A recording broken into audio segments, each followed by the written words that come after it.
Hello नमस्कार साथियों, स्वागत है आपका एक और नई क्लास के साथ। तो देखिए, आगे हम धाराओं को लगातार पढ़ते आ रहे हैं और ये हमारी क्लास का 13वां पार्ट है। और शुरुआत करते हैं आज की क्लास की। इससे पहले एक मोटिवेशन कोड की हिम्मत मत खोना, अभी बहुत आगे जाना है। उन्होंने कहा था तेरे बस की बात नहीं, अभी तो बस उन्हें ही करके दिखाना है। तो देखिए दोस्तों, हिम्मत कभी मत हारना। जिन्होंने कहा था कि तुमसे नहीं हो पाएगा, अरे तू क्या नौकरी लग के दिखाएगा, अब तो बस ऐसा जुनून होना चाहिए कि जिन्होंने कहा था कि तेरे बस की बात नहीं, उन्हें ही बस अब करके दिखाना है। हिम्मत मत हारना दोस्तों। देखिए, हम शुरुआत करते हैं धारा 324 की। तो देखिए, धारा शुरुआत करने से पहले मैं आपसे एक रिक्वेस्ट करना चाहूँगा कि प्लीज़ आप नोट्स बना लीजिए, क्योंकि जब आपके नोट्स अच्छे होंगे तभी आप है जो कि बेहतर तरीके से कवर कर पाएंगे। ऐसी बात तो है नहीं कि अभी एग्ज़ाम आपका जल्दी होने वाला है, ठीक है ना। अब तो 6-7 महीने पड़े हैं, हालांकि है जो कि आपका मई में एग्ज़ाम होगा।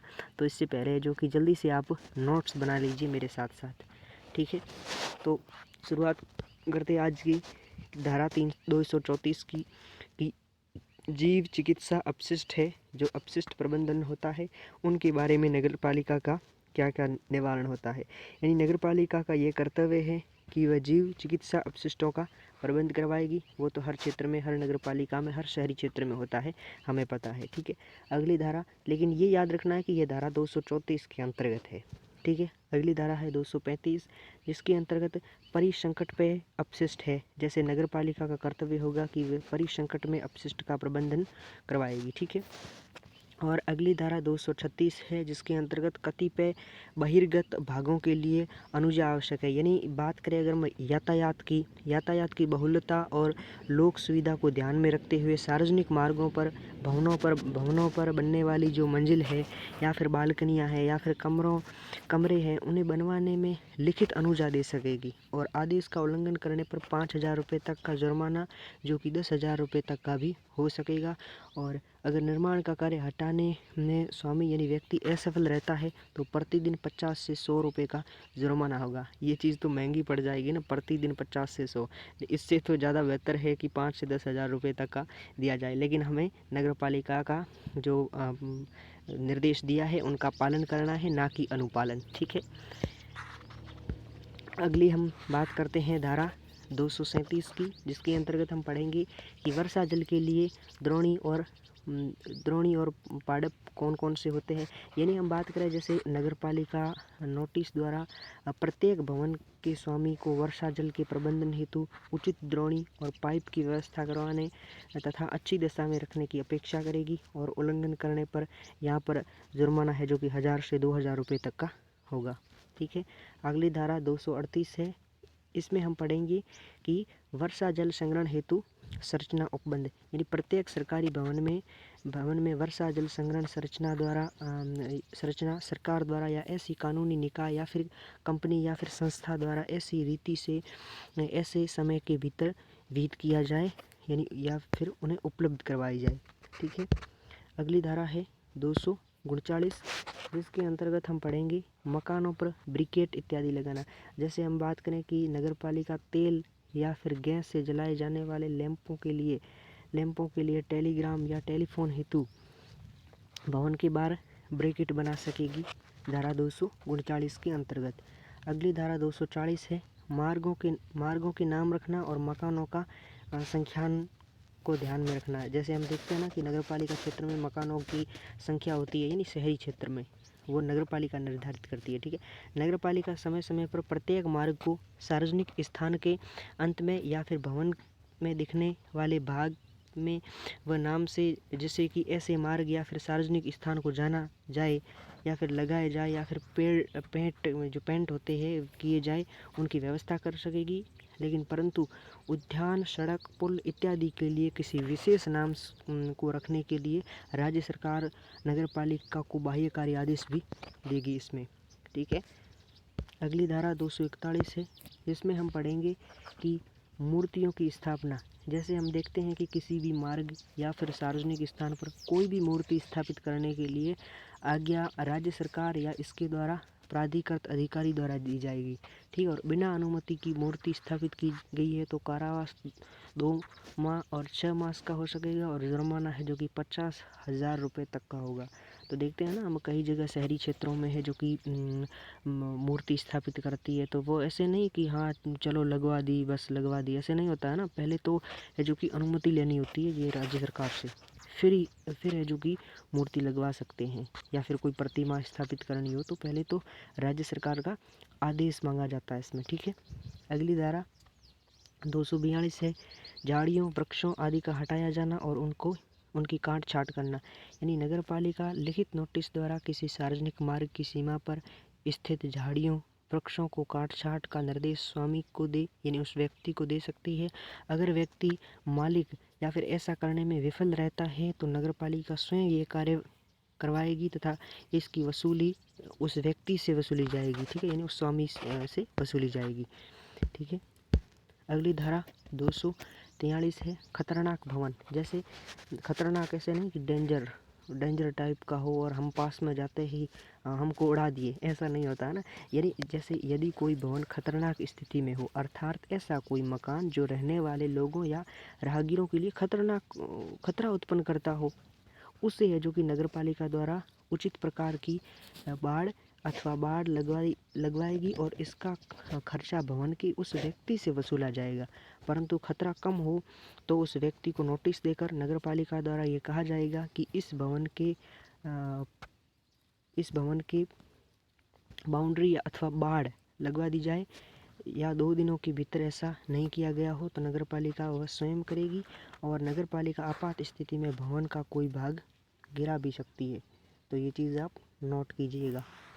अगली धारा 244 है पटरियों आदि को हटाना। जैसे हम देखते हैं कि नगर पालिका अथवा प्राधिकारी की अनुमति के बिना किसी सार्वजनिक मार्ग की पटरी या फिर बरसाती पानी, या फिर अगर हम बात करें कि नाली या फिर कोई गटर है आदि को कोई नुकसान पहुंचाता है तो, या फिर उखाड़ता है तो 2,000 रुपये से 5,000 रुपये तक का जुर्माना होगा, तथा नगर पालिका को वास्तविक क्षति की रकम और प्रशासनिक प्रभारों के रूप में उसका 10% देना होगा। ठीक है, अगर कोई व्यक्ति ऊपर उल्लेखित कोई नुकसान करता है तो नगर पालिका उसे ठीक करने के लिए नोटिस देगी, और फिर ठीक नहीं किया गया तो जुर्माना 1,000 से 2,000 रुपये तक का अन्य रकम भी वसूली जा सकती है। ठीक है, अगली धारा 245 है सार्वजनिक भूमि पर अतिक्रमण या बाधा हो। जैसे कोई भी सार्वजनिक भूमि पर अतिक्रमण करता है तो उस पर कारावास 3 माह तक होगी, और जुर्माना 30,000 रुपये से 50,000 रुपये तक का जुर्माना होगा, और विशेष कारण से सजा न्यायालय द्वारा 3 माह से कम भी हो सकती है, लेकिन ये विशेष न्यायालय की अनुमति के आधार पर होगा। न्यायालय तो राज्य में अलग होते हैं, आपको पता है कि सुप्रीम कोर्ट, हाई कोर्ट और डिस्ट्रिक्ट कोर्ट होता है। सुप्रीम कोर्ट है जो कि केंद्र के अंतर्गत होता है, और हाई कोर्ट है जो कि राज्य के अंतर्गत, और डिस्ट्रिक्ट कोर्ट है जो कि जिले के अंतर्गत होता है। ठीक है, ये सभी बातें हम पढ़ेंगे, लेकिन पहले आप नगर पालिका अधिनियम का बी पार्ट कंप्लीट कर दीजिए उसके बाद। ठीक है, अब देखिए सार्वजनिक भूमि पर अस्थायी बाधा उत्पन्न करता हो तो कारावास 1 माह तक का और जुर्माना 5,000 रुपये तक, और नगर पालिका द्वारा नियुक्त प्राधिकारी द्वारा अतिक्रमण हटाने की शक्ति होगी। इसका खर्चा जिसने अतिक्रमण किया हो उससे लिया जाएगा। यानी भूमि से मिट्टी, रेत, अन्य सामग्री हटाता हो तो अब जुर्माना उसे 30 से 50,000 और सज़ा 2 से 6 मास तक की सज़ा होगी। अब धारा 246 के अंतर्गत है खतरनाक खुदाई। जैसे हम बात करते हैं कि यदि नगर पालिका की राय में किसी स्थान पर खुदाई का कार्य वहां करने वाले लोगों के लिए खतरा उत्पन्न करता हो तो नगर पालिका उस खुदाई को बंद कराने का आदेश देगी। ठीक है, और परंतु ऐसी खुदाई राज्य सरकार के निर्देश पर की जा रही हो तो राज्य सरकार के आदेश पर ही खुदाई बंद कर दी जाएगी, और संकट रोकने हेतु चारों ओर पहाड़ या फिर हम बात करें बाढ़ लगवा दी जाएगी, और इसका खर्चा उस व्यक्ति से वसूला जाएगा। और अगली धारा है 247। इसमें हम पढ़ेंगे परिश्रमों की अनुज्ञप्ति के बिना पशु रखने या फिर मुर्गी पालन के लिए उपयोग में नहीं लिया जाना। जैसे कोई भी व्यक्ति किसी भूमि का प्रयोग नगरपालिका को निर्धारित फीस भुगतान तथा अनुमति के बाद घोड़ा, सूअर, कुत्ता या फिर अन्य चौपाई पशु यानी जिसके 4 पैर हो वो कोई भी पशु रखता है तो पशु रखने के लिए किया जाएगा। देखिए यहाँ के कोई भी व्यक्ति किसी भूमि का प्रयोग नगरपालिका को निर्धारित फीस भुगतान तथा अनुमति के बाद ही, हाँ उसकी मतलब अनुमति लेनी होगी ये चीज़ें, ठीक है, तभी है जो कि वो किसी भी जानवर को रख सकेगा। कतिपय पशुओं किसी भी पशुओं या फिर जानवरों को रख सकेगा। कतिपय पशुओं या पक्षियों का अधिग्रहण, यदि कोई ढोर, अब आप कहोगे सर ढोर क्या है भाई, देसी भाषा में तो पशुओं को ढोर ही कहते हैं ना। चलो लिख दिया सो लिख दिया, कोई बात नहीं, आप इसे पशु समझ लेना, ढोर समझ लेना, जो भी समझा जाएगा वो 4 पैरों वाला जानवर ही होगा, ठीक है।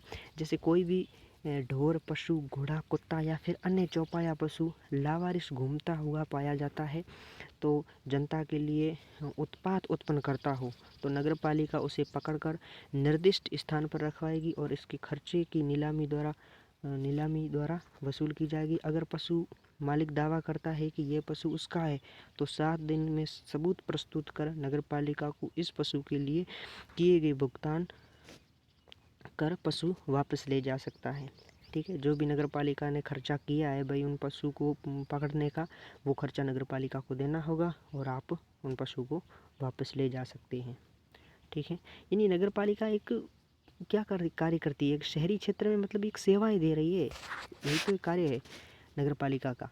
जो गांव में होता है ना, हमारे सरपंच कौन कौन से कार्य करते हैं, इसी प्रकार नगरपालिका एक शहरी क्षेत्र में होता है, ठीक है। संक्रमित कुत्तों या पशुओं पर कार्यवाही करवाई जाने की शक्ति, जैसे मुख्य नगरपालिका अधिकारी के पास ये शक्ति है कि संक्रमित पशु, रेबीज से ग्रसित पशु को नष्ट करे और अलग स्थान पर रखे, ठीक है। और लोक नोटिस द्वारा भटकते हुए जानवरों को निश्चित तिथि बाद निरुद्ध किया जा सकता है। और धारा 250 है परिसर के भीतर पशुओं से न्यूसेंस रोकने की शक्ति। अगर कोई व्यक्ति किसी परिसर में पशु रखता है और वह पशु पास में रहने वाले लोगों के लिए समस्याएं उत्पन्न करता है तो नगरपालिका पशु को वहां से हटवाने के लिए आदेश दे सकती है। अगर आदेश पालन नहीं होता है तो लाइसेंस रद्द किया जा सकता है, यानी पशु पक्षी रखने का लाइसेंस, या आप गाड़ी का लाइसेंस मत समझना चलो कोई बात नहीं। धारा 251 है डेयरियों को अनुज्ञप्ति देना, जैसे नगरपालिका किसी भी व्यक्ति को या फिर दुधारू पशु है दूध विक्रय हेतु लाइसेंस प्रदान करेगी और शर्तों का उल्लंघन करने पर लाइसेंस वापस भी लिया जा सकता है तथा जुर्माना 5,000 से 10,000 रुपये तक का किया जा सकता है, या फिर हम कहें लगाया जा सकता है, किसी भी तरीके से पढ़ सकते हैं, लेकिन अगर उल्लंघन किया तो जुर्माना आपसे ज़रूर वसूला जाएगा। चलो, निरंतर अपराध जारी रहने पर शर्तों का उल्लंघन करने पर 50 रुपये प्रतिदिन 50 रुपये, ठीक है। अगली धारा है 252 कतिपय प्रकार के यातायात के लिए सार्वजनिक मार्गों के उपयोग को प्रतिषिद्ध करने की शक्ति, यानी जैसे नगरपालिका लिखित में नोटिस द्वारा सार्वजनिक मार्गों या फिर उसके किसी भी भाग में वाहनों के यातायात अस्थायी रूप से विनियमित कर सकेगी और किसी भी वाहन के आवागमन के प्रवेश पर पूरे समय विशिष्ट घंटों के लिए नियमित प्रतिबंध किया जा सकता है, ठीक है। अगली धारा 253 है सार्वजनिक स्थानों पर निजी यानों या पार्किंग का विनियमन, जैसे नगरपालिका यातायात सुगम बनाने हेतु सार्वजनिक स्थानों पर पार्किंग विनियम करेगी, यानी पार्किंग की व्यवस्था करेगी और नगरपालिका फीस लेकर पार्किंग सुविधा उपलब्ध करवा सकती है, ठीक है। अगली धारा है 254 सार्वजनिक मैदानों या फिर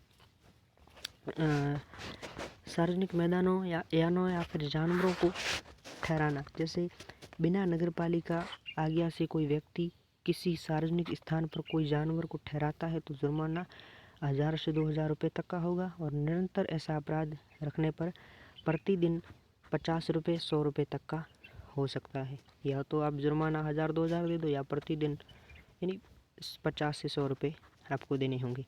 अगली धारा है 255 अग्नि की रोकथाम के लिए व्यवस्था। जैसे नगर पालिका होती है ना, वो नगर पालिका क्षेत्र में समस्त व्यक्तियों, स्वामियों का मतलब जो शहरी क्षेत्र में रहने वाले लोग हैं, वो समस्त स्वामियों से ये अपेक्षा करेगी कि अग्नि रोकथाम की पर्याप्त व्यवस्था तथा अनापत्ति प्रमाण पत्र भी प्राप्त कर सकेगी। ठीक है।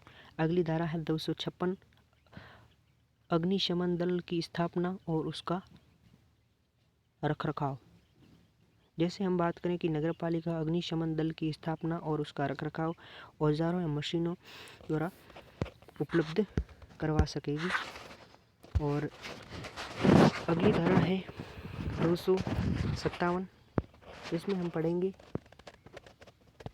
आग बुझाने के लिए अग्निशमन दल और अन्य व्यक्तियों की शक्तियाँ कौन कौन सी हैं। यानी नगर पालिका क्षेत्र में आग लगने पर कोई मजिस्ट्रेट, नगर पालिका का कोई सदस्य या फिर मुख्य नगर पालिका अधिकारी हो या फिर नगर पालिका कोई भी अन्य अधिकारी हो, उन अधिकारी या फिर कांस्टेबल की रैंक से ऊपर का कोई भी पुलिस अधिकारी हो, वो आग बुझाने की प्रक्रिया में हस्तक्षेप करता है, उसे हटा सकेगा और रास्ता बंद कर सकता है, भूमि भवन में प्रवेश कर सकेगा या फिर आग बुझाने हेतु अन्य प्रयास जो भी हो वो किए जा सकेंगे। ठीक है। ये धारा 257 के अंतर्गत आता है। तो ये धारा एक इम्पोर्टेंट है, आप 2-3 बार इन्हें पढ़ लीजिए और अपने माइंड में सेट कर दीजिए। ठीक है।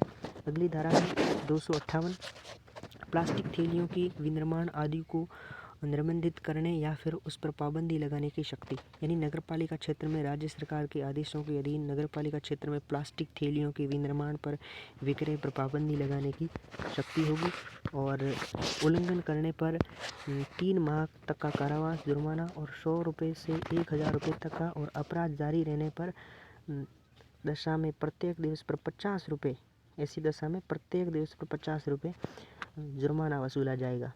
अगली धारा 259 है कनेक्शन नहीं लेना या फिर मल आदि बहाना। जैसे यदि कोई व्यक्ति मल वहन प्रणाली से कनेक्शन नहीं लेता है तथा खुले में गंदगी फैलाव करता है तो जुर्माना 5000 रुपये तक का हो सकेगा।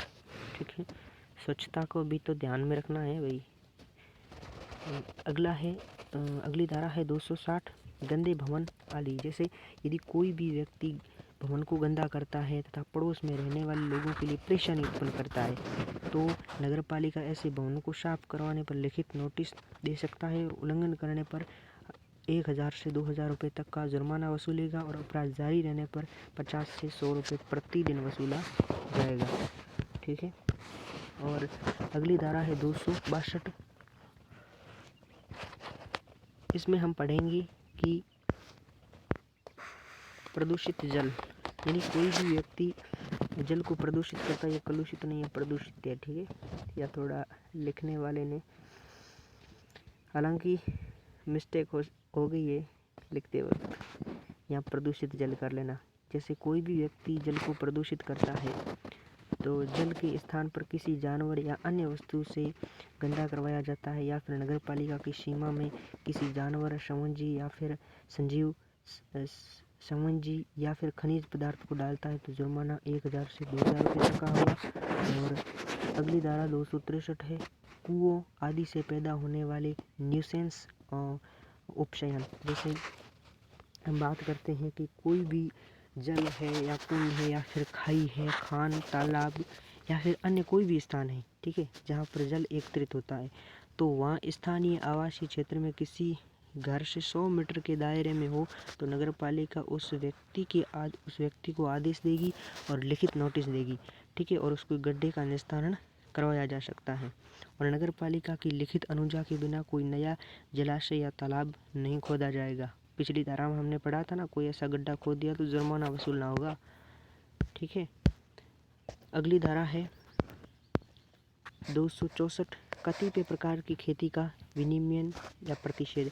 निदेशक चिकित्सा एवं स्वास्थ्य सेवा, मुख्य चिकित्सा एवं स्वास्थ्य अधिकारी ऐसी रिपोर्ट देते हैं कि उक्त खेती या फिर खाद का प्रयोग जन स्वास्थ्य के लिए हानिकारक है तो नगरपालिका राज्य सरकार की पूर्व अनुमति पर ऐसी खेती को प्रतिबंध कर सकती है। परंतु ऐसी कोई खेती जो नोटिस जारी करने से 5 वर्ष पहले से लगातार की जा रही है तो नुकसान की भरपाई नगरपालिका विधि से ही की जाएगी। ठीक है। अगली धारा है 265, दुर्गंधपूर्ण खाद आदि को उपयोग में लाना। जैसे कोई भी व्यक्ति नगरपालिका की लिखित अनुमति के बिना दुर्गंध खाद एकत्रित करता है तो जुर्माना 1000 से 2000 रुपये तक का होगा। अगली धारा है 266, जिसमें हम पढ़ेंगे कोई क्षोभकारी खेल खेलना, अपेक्षा से पतंग, उनकी अपेक्षा के बिना पतंग उड़ाना, पटाखे आदि चलाना, अगर वहाँ से गुजरने वाले लोगों की पड़ोसियों में खतरा उत्पन्न करता हो तो वहाँ पर जुर्माना 100 से 500 रुपये तक का है। ठीक है ना। आप ऐसे मत समझना कि हम शहरी क्षेत्र में पटाखे फोड़ रहे हैं, अगर पास वाले को ऐसा कुछ नुकसानदायक लगा तो वो नगर पालिका को सूचित करेगा और नगर पालिका तुरंत आपसे वसूलेगी 500 रुपये, 100 से 500 रुपये। ठीक, तो ये चीज़ भी आपको ध्यान में रखनी है। अगली धारा 267 है अन्य न्यूसेंसों का प्रतिबंध, अर्थात कोई भी व्यक्ति सार्वजनिक स्थान पर मल मूत्र विसर्जन, मांस को बिना ढके ले जाना या फिर पशुओं को इकट्ठा करना, दस्तावेज नोटिस नष्ट करना, कब्र या समाधि बनाना आदि कोई भी कार्य करेगा तो जुर्माना 1000 से 2000 रुपये तक का होगा। ठीक है। और वैसे भी नगर पालिका ने ये तो व्यवस्था कर रखी है, हम देखते हैं कि मल मूत्र करने के लिए जो कि शहरी क्षेत्रों में बहुत शौचालयों का निर्माण किया हुआ है। ठीक है। तो हम क्यों करें नगर पालिका का अनुपालन। ठीक है। लेकिन होता है यहाँ कई व्यक्ति ऐसे होते हैं जो इसकी पालना नहीं करते तो उनसे वसूला जाता है जुर्माना। ठीक है। तो अगली धारा है 268, धुएं को खपा देना। यदि नगर पालिका सार्वजनिक नोटिस द्वारा ऐसा निर्देश जारी करेगी कि कोई भी भवन या फिर व्यवसाय अथवा विनिर्माण के प्रयोजन हेतु काम में ली जाने वाली भट्टी वाष्प इंजन में उत्पन्न धुएं को कम किया जाएगा अथवा नष्ट किया जाएगा। ठीक है।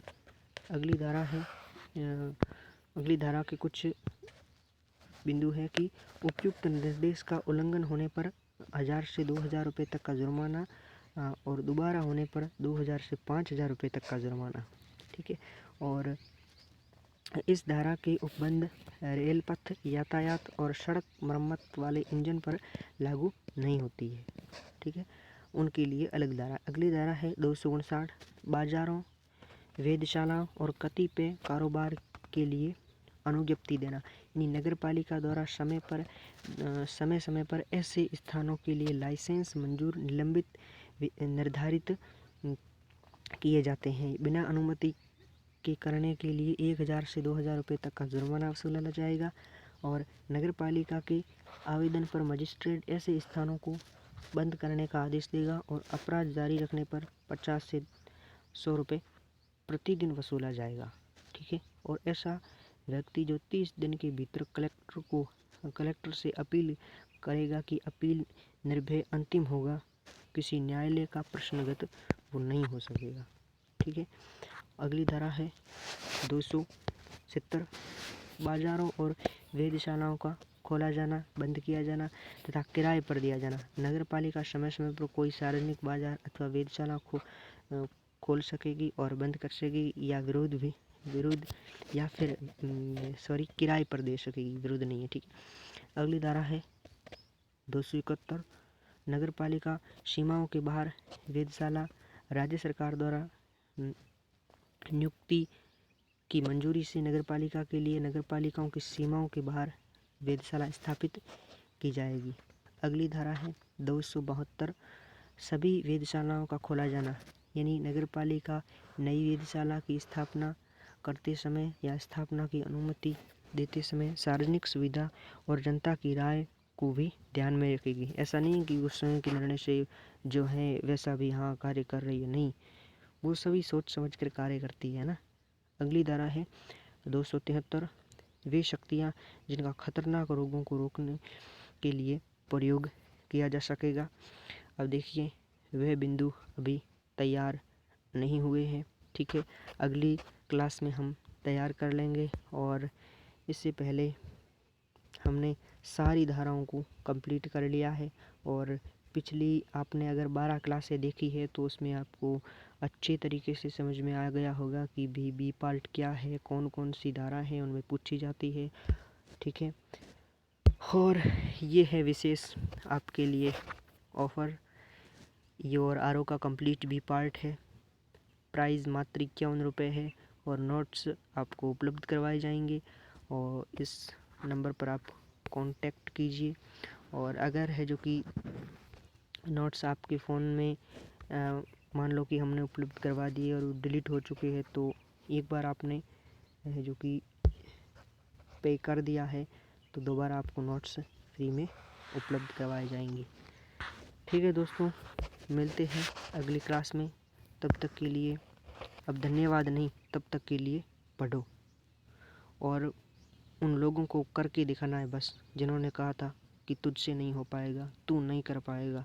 ठीक है ना, बस लगातार पढ़ाई जारी रखो।